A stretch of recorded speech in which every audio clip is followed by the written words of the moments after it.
মহান আল্লাহর নামে শুরু।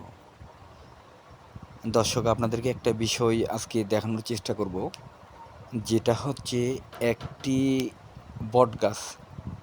আমি যতটুক দেখতে পাচ্ছি এটি একটি বটগাছ, তবে উপর দিকে দুটি গাছ দেখতে পাচ্ছি আর নিচের দিকে একটি গাছ দেখতে পাচ্ছি। উপর দিকে হচ্ছে আপনার একটা খেজুর গাছ আর একটা হচ্ছে বট গাছ, তবে নিচের দিকে আপনার একমাত্র বট গাছ দেখা যাচ্ছে। তবে ওই পাশে অনেক জঙ্গল আছে, জঙ্গলের কারণে আমি ওই পাশে যেতে পারলাম না। তবে আমি জঙ্গলটা কাটার পরে আমি আরেকবার যাব একটু ক্লিয়ার হইতে, কারণ আসলে আমি বিষয়টা বুঝতে পারতেছি না। এটা মানে বট গাছ আর খেজুর গাছ, এই যে আমি যতটুকু দেখতে পাচ্ছি আর কি, ততটুকু আমি বট গাছে দেখতে পাচ্ছি, আর উপরে খেজুর গাছ আর বট গাছ একসাথে।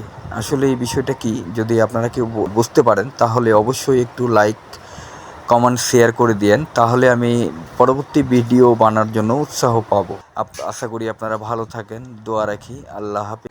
তবে একটা কথা আসলেই আমাদের আবার মনে পড়ে যায়, মহান আল্লাহ পাক কাকে কখন কিভাবে কি করে সেটা তিনিই মাত্র এক ভালো জানে। আসসালামু আলাইকুম।